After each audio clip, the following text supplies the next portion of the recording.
মিটলেও স্বস্তি নেই তৃণমূল কংগ্রেসের। বালিগঞ্জ কেন্দ্রের তৃণমূল প্রার্থী শোভনদেব চট্টোপাধ্যায় আজ থেকেই ভোট গণনার পরিকল্পনা করতে বসে গিয়েছেন। স্ট্রং রুমের সামনে মাদুর বিছিয়ে শুয়ে থাকছেন দলের কর্মীরা। কে কখন থাকবে তার প্ল্যানিং চলছে। নিজেও যাবেন স্ট্রং রুমে। বক্সিং রিংয়ের নিয়ম রাজনীতির ক্ষেত্রেও বজায় রাখতে চান পুরো মাত্রায়। রেফারি যতক্ষণ না হাত তুলে জয়ী ঘোষণা করছে ততক্ষণ পর্যন্ত কোনো শান্তি নেই। এই মুহূর্তে কিন্তু একেবারে নিজের বাড়ির তলার যে অফিসটা রয়েছে সেই অফিসে রয়েছেন তৃণমূলের বালিগঞ্জের প্রার্থী শোভনদেব চট্টোপাধ্যায়। আর যেভাবে বসে আছেন খুব রিল্যাক্সড লাগছে। দাদা, একটু আসছি আপনার সঙ্গে। ঘরে এই একটা নতুন ছবি দেখতে পাচ্ছি বক্সিং রিংয়ে। হ্যাঁ, বক্সিং রিংয়ে আপনি কালকের বক্সিংটা কেমন হলো? কালকের বক্সিংটা একটু ইজি ছিল দেখলাম। সবাই বলছিল যে আপনি এত হারছেন কেন, আপনি তো জিতছেন।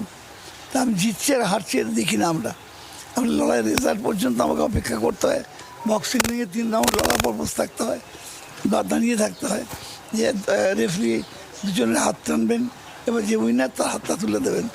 তো আমি জানি আমি জিতছি, কিন্তু রেফারি যতক্ষণ না পর্যন্ত মানে আমার হাতটা তুলছে ততক্ষণ পর্যন্ত বুঝতে পারছি না। তো লাস্ট কালকের যে পাঞ্চটা হয়েছে, মানে ভোটিংই তো লাস্ট পাঞ্চ, সেই পাঞ্চে অপোজিশনকে উপকার করে দিয়ে। আরে বাস, আমাদের বক্সিংয়ে একটা পাঁচ পার্টিকুলার পাঞ্চ আছে, যে পাঁচটা রাইট জায়গায় মারতে পারলে নক আউট হবেই।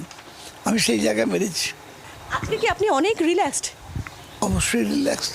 আজকে নিশ্চিন্তে ঘুমিয়ে বসে কাটার সময় নয়। না না না না না না, এই ইলেকশন 4 তারিখে শেষ হবে, রেজাল্ট বেরোবে, সেই পর্যন্ত আমাদের ঘুমানোর সময় নেই। কারণ আমাদের কাজ করতেই হবে। সব কাজেতে আমাকে বলে আপনাদের কি থাকার দরকার, চলে যান। আমি প্রথম থেকে শেষ। জি 24 ঘন্টার জন্য ক্যামেরায় কমলের সঙ্গে শ্রেয়সী, কলকাতা।